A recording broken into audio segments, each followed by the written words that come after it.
আসসালামু আলাইকুম। আমি জাহাঙ্গীর আলম। আজকে আমি আপনাদের নিয়ে যাব সাতক্ষীরা জেলার সবচেয়ে গর্বের জায়গা সাতক্ষীরা জেলার স্টেডিয়াম।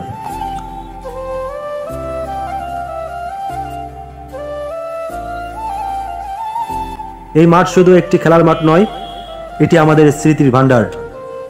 এখানে খেলছেন আমাদের দেশের তারকা ক্রিকেটাররা, কাটার মাস্টার মুস্তাফিজুর রহমান, সৌম্য সরকার, আর আমারও আছে এই মাঠের সাথে অনেক সুন্দর স্মৃতি।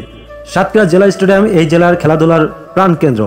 এখানে ক্রিকেট, ফুটবল থেকে শুরু করে বিভিন্ন টুর্নামেন্ট আয়োজন করা হয়। স্থানীয় থেকে জাতীয় পর্যায়ে অনেক খেলোয়াড় এই মাঠে তাদের যাত্রা শুরু করেছেন। হাজারো দর্শকের উল্লাসে এই মাঠ বারবার মুখর হয়েছে। সাতক্ষীরা জেলা স্টেডিয়াম 1972 সালে বাংলাদেশে নির্মিত একটি জেলা পর্যায়ে স্টেডিয়াম।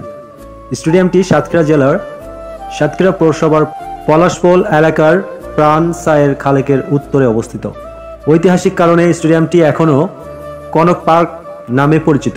এই স্টেডিয়ামে জেলা ও জাতীয় পর্যায়ে ক্রিকেট, ফুটবল, কাবাডি, ভলিবল ও অন্যান্য খেলার আয়োজনের পাশাপাশি বাংলাদেশের জাতীয় দিবসসমূহের কর্মসূচি, খেলোয়াড় বাছাই, তায়কোয়ান্দো ও কুস্তি প্রশিক্ষণ এবং বিভিন্ন কনসার্ট অনুষ্ঠিত হয়ে থাকে।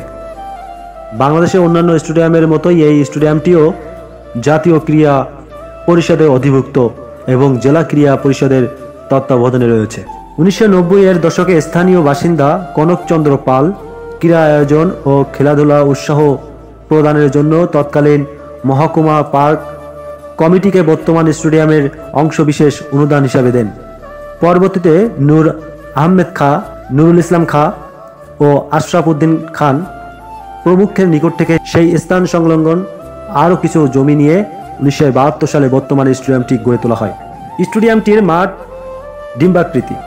মাঠের দক্ষিণ দিকে কংক্রিট নির্মিত গ্যালারি ও প্যাভিলিয়ন অবস্থিত। এই স্টেডিয়ামে প্রতি বছর বাংলাদেশের স্বাধীনতা ও বিজয় দিবসের কুচকাওয়াজ, শারীরিক কসরত, মুক্তিযোদ্ধাদের সংবর্ধনা আয়োজিত হয়।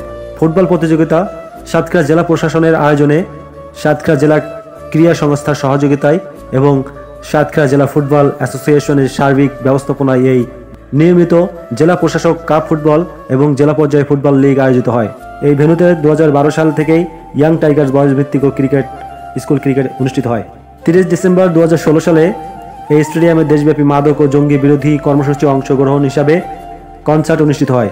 কাদামাটি নামক একটি সংগঠন আয়োজনে এই কনসার্টে বিখ্যাত ব্রান্ড সঙ্গীত তারকা জেমস মূল শিল্পী ছিলেন। গ্যালারি নির্মাণ, প্যাভিলিয়নের ভবন সম্প্রসারণ, মাঠ উন্নয়ন, সীমানা প্রাচীর ও মূল ফটক নির্মাণের 23 ফেব্রুয়ারি 2015 তারিখে জাতীয় ক্রীড়া পরিষদ 9,31,83,000 টাকা বরাদ্দ দিয়েছে।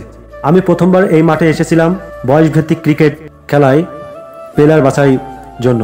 তখন মনে আছে বন্ধুরা মিলে খেলা দেখতে এসেছিলাম এবং নিজে একজন খেলোয়াড় হিসাবে দাবি নিয়ে এই মাঠে এসেছিলাম। মুস্তাফিজ যখন এখানে খেলতেন, আমরা গ্যালারি থেকে তার প্রতিটি বলের অপেক্ষা করতাম। আর সৌম্য সরকারের ব্যাটিং গ্যালারিতে একরকম ঢেউ উঠত। সেই মুহূর্তগুলো আজও মনে হলে শরীর কেমন শিহরিত হয়। আজও এই মাঠে প্রতিদিনই তরুণরা খেলতে আসে। কেউ ক্রিকেট, কেউ ফুটবল, সবার স্বপ্ন এই মাঠ থেকে শুরু হয়। শুধু খেলা নয়, বিভিন্ন সাংস্কৃতিক অনুষ্ঠানও এখানে হয়। আসলে সাতক্ষীরা জেলা স্টেডিয়াম হয়ে উঠেছে মানুষের মিলনস্থল।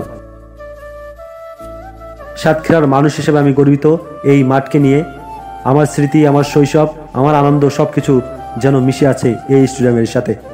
আপনাদেরও যদি সাতক্ষীরা জেলা স্টেডিয়াম নিয়ে কোনো স্মৃতি থাকে অবশ্যই কমেন্টে লিখতে ভুলবেন না, এবং এই ভিডিও ভালো লাগলে সবার কাছে ছড়িয়ে দিন একটা আপনার শেয়ারের মাধ্যমে। ভিডিওটি সম্পূর্ণ দেখার জন্য আপনাদের সবাইকে ধন্যবাদ। দেখা হবে অন্য কোনো ভিডিওতে। সেই পর্যন্ত ভালো থাকুন, সুস্থ থাকুন। আল্লাহ হাফেজ।